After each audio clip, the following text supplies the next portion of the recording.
Assalamualaikum warahmatullahi wabarakatuh.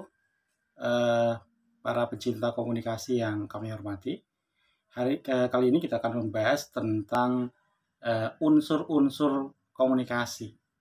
Apa saja yang menjadi unsur-unsur komunikasi yang efektif? Tanpa unsur-unsur ini, maka sesungguhnya tidak sempurna sebuah kegiatan komunikasi, atau bahkan bisa dikatakan tidaklah itu dianggap sebagai sebuah kegiatan komunikasi. Unsur pertama dalam kegiatan komunikasi itu adalah adanya komunikator.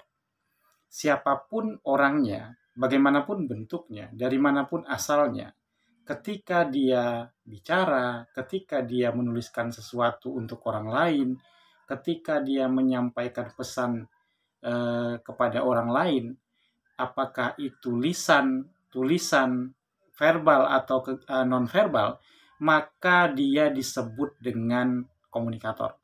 Jadi siapapun kita, setiap hari kita adalah komunikator bagi diri kita, mewakili diri kita kepada orang lain. Apakah kita bicara kepada ibu kita, kepada ayah kita, kepada teman kita, kepada teman sekos kita, kepada sahabat dekat kita, maka kita adalah komunikator.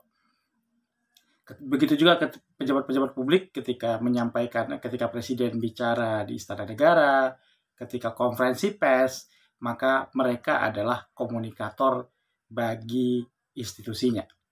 Nah, unsur yang kedua adalah komunikan. Komunikan itu juga disebut dengan penerima pesan. Jadi ketika kita mendengar orang bicara, ketika kita menerima pesan dari orang lain, ketika kemudian kita membaca koran, menonton TV, maka kita adalah komunikan. Artinya semua kita juga pernah berpeluang dan setiap hari menjadi komunikan bagi orang lain. Jadi setiap hari kita menerima pesan-pesan dari WA, dari telepon, dari tetangga yang bicara langsung kepada kita, dari keluarga, dari sahabat dekat kita, maka kita adalah komunikan. Ya. Artinya kita orang yang mendengarkan atau menerima pesan dari komunikator. Yang berikutnya, unsur berikutnya itu adalah adanya pesan. Jadi tidak ada interaksi antara komunikator dengan komunikan apabila tidak ada pesan. Maka supaya kemudian komunikasi berjalan efektif, sebaiknya seorang komunikator memikirkan secara hati-hati bagaimana menyampaikan pesan kepada komunikan, supaya komunikannya mengerti.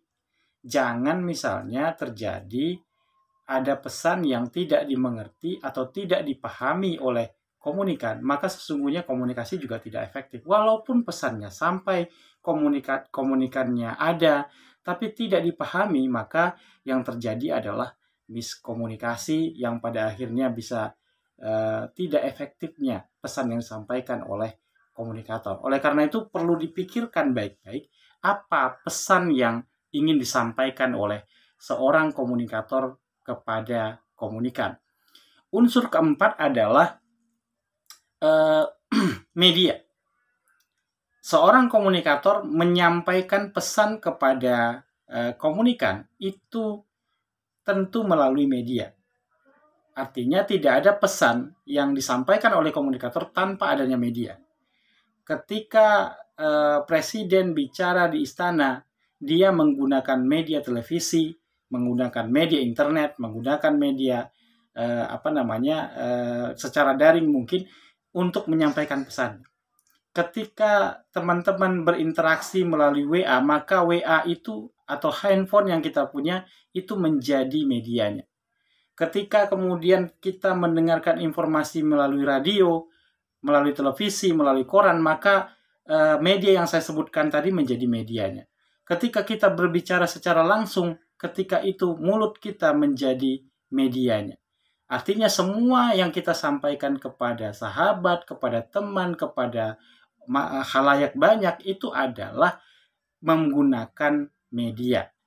Ya, nah semakin kita bisa memilih media yang tepat, maka semakin efektif juga pesan komunikasi yang kita sampaikan.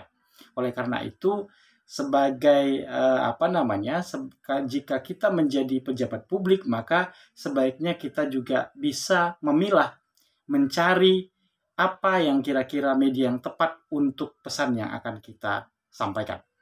Yang berikutnya itu adalah ada efek, ada dampak, ada respon, atau orang juga menyebutnya dengan umpan balik.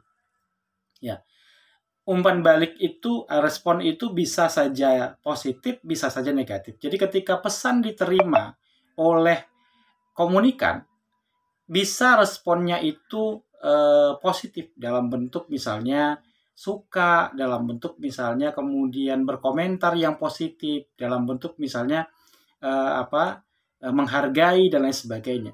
Tapi juga bisa negatif. Jadi kadang-kadang ada orang muak, kadang-kadang ada orang kemudian langsung berdemonstrasi ketika menerima pesan-pesan yang diterima dari komunikator. Ketika itu misalnya ada orang yang protes.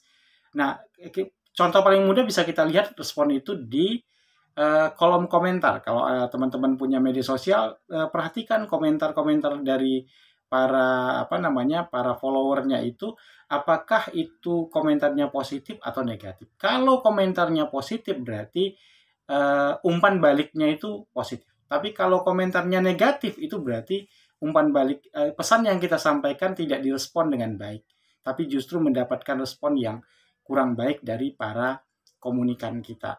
Nah, oleh karena itu saran kami adalah supaya kemudian komunikasi kita menjadi efektif, pikirkan lagi pesan yang ingin kita sampaikan. Orang Indonesia punya banyak budaya, orang Indonesia punya banyak tata krama yang kemudian kalau itu dilanggar, mungkin pesannya baik, tapi kemudian disampaikan dengan cara kurang baik, juga akan direspon dengan cara yang kurang baik. Ya, antara satu suku dengan suku lain mungkin berbeda-beda bahasa dan berbeda-beda tata cara penyampaian pesannya. Yang kedua, pilih media yang tepat untuk menyampaikannya. Ada kadang-kadang penyampaian pesan itu tidak bisa melalui media seperti telepon, seperti WA dan lain sebagainya. Mungkin ada sebagian masyarakat kita itu yang lebih suka dikunjungi, berdialog dan lain sebagainya, tatap muka. Itu kadang-kadang juga menjadi hambatan-hambatan yang terjadi dalam proses komunikasi.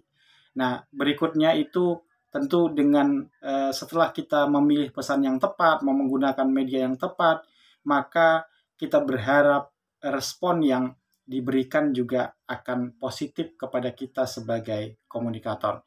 Oleh karena itu, supaya komunikasi ini efektif, maka sebaiknya kita memahami betul tentang unsur-unsur komunikasi ini dan kemudian menjadikannya sebagai panduan bagi kita dalam berkomunikasi dalam kehidupan kita sehari-hari. Demikian yang dapat kami sampaikan pada kesempatan ini. Semoga kita semua bisa memahaminya dengan lebih baik. Jika ada komentar, silakan dikomentari di kolom komentar. Terima kasih. Billahi taufiq wal hidayah. Assalamualaikum warahmatullahi wabarakatuh.